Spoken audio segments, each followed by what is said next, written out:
Picture this. The year is 1969. You've got two neighboring nations, Honduras and El Salvador, locked in this fierce, incredibly intense international conflict. And almost overnight, newspapers around the globe slap a highly dramatic label on it. They call it the Football War. It's one of those titles that just sticks, right? It's echoed through the decades, completely capturing the world's imagination. But you kind of have to ask, how much of it is actually true? Well, in this explainer, we're going to unpack the whole cinematic drama, the underlying political tension, and the real human stories behind the most famous conflict ever associated with the World Cup. So let's just address the elephant in the room. Can 90 minutes of football actually start a literal war? I mean, on paper, it sounds completely insane, doesn't it? We all know football creates intense rivalries. It brings out this unbelievable passion, wild celebrations, and yeah, totally crushing heartbreak. But military conflict? Actual warfare?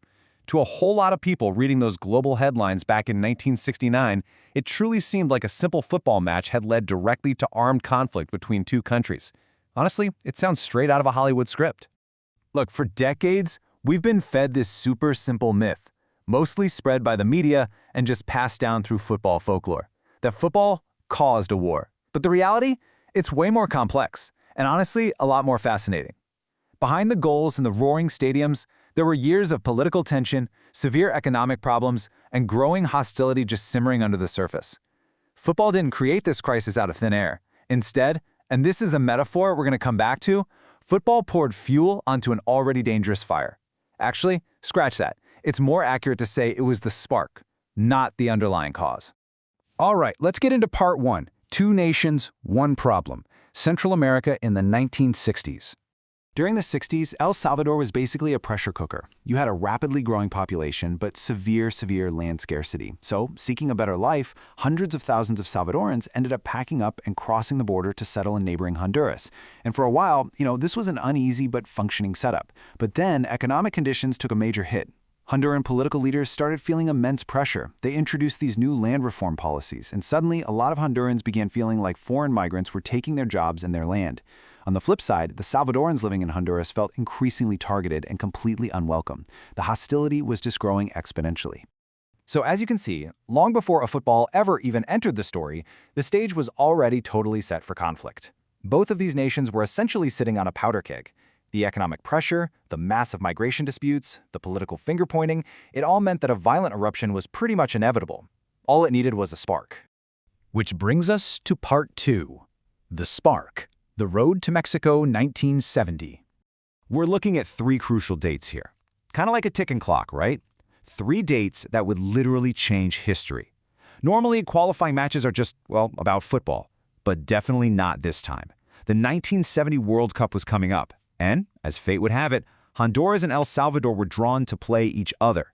Suddenly, massive national pride is on the line. Political leaders are watching like hawks, media coverage goes into overdrive. Every single result in this three-game series was going to be magnified, basically serving as a proxy battle for all those deep underlying tensions we just talked about. So the clock starts on June 8, 1969. The very first match takes place in Tegucigalpa, Honduras. Now, nobody knew history was unfolding right then and there, but the vibe? Incredibly hostile. Supporters from both sides were reporting harassment, and emotions were running dangerously high. Late in what was a super tense game, Honduras scores, securing a 1-0 victory. Across Honduras, absolute massive celebrations erupted, but right across the border in El Salvador, let's just say the reaction was very different.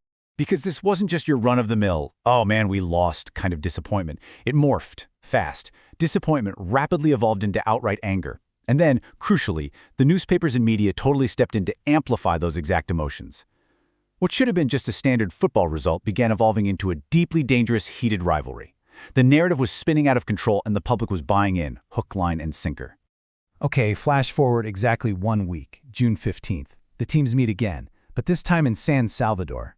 Now, if the first match was tense, this one was absolutely explosive. The crowds were hyper-emotional. Security concerns were just through the roof. There were widespread reports of intimidation and violence all around the match. Honestly, by the time the ref blew the whistle to kick things off, the actual game of football almost felt secondary. El Salvador ended up winning big, 3-0. So, the teams are dead level. A deciding match is going to be required. By this point, the tension between the two nations had reached extraordinary, completely unsustainable levels. Every single newspaper headline basically cranked up the pressure. Every political statement raised the temperature. The sporting rivalry had totally mutated into a full-blown national crisis. You had politicians making statements that just threw gasoline on the fire. Media rhetoric from both sides was getting incredibly aggressive. This wasn't about advancing to a tournament in Mexico anymore. It was literally being framed as national defense and pride. So it all comes down to this. June 27th, 1969, Mexico City. Neutral ground. One final game. One World Cup dream. Millions of people are glued to this result. And it was a dramatic, hard-fought, and incredibly emotional match. Finally, after grueling extra time, El Salvador wins it, 3-2. Their players are celebrating wildly, their supporters are rejoicing, and their qualification hopes stay alive. But the football itself? Yeah, it was no longer the biggest story. But here's the wild part. Within literally hours of that final whistle in Mexico City, a complete breakdown happened. Diplomatic relations didn't just get strained, they deteriorated rapidly. Political accusations intensified, nationalist sentiment surged big time on both sides of the border. Every single tiny incident suddenly acquired this heavy political meaning. The situation completely spiraled out of the control of any football authorities. Observers were terrified that the violence was going to spill out way beyond the stadiums. And tragically, those fears were entirely justified. That leads us straight into part 3, the fire, the 4-day war. The spark had finally caught. That underlying societal fuel we talked about, it was fully ignited. On July 14, 1969, the unthinkable happens. Military conflict officially begins. El Salvador launches military operations against Honduras. The entire world watched in absolute shock. And almost instantly, news organizations connected this outbreak of violence to those highly publicized football qualifiers. The phrase football war was permanently cemented into the public consciousness. Because, let's face it was memorable, it was simple, and it was deeply dramatic. Now, the fighting itself was incredibly intense, sure, but it was actually really brief. The conflict lasted just 4 days, which is why you'll sometimes hear it called the 4-day war, before international pressure finally stepped in and secured a ceasefire. But make absolutely no mistake, the fact that it was short did not somehow lessen the tragedy. In just those 4 days, the toll was completely devastating. Thousands of people were suddenly displaced from their homes.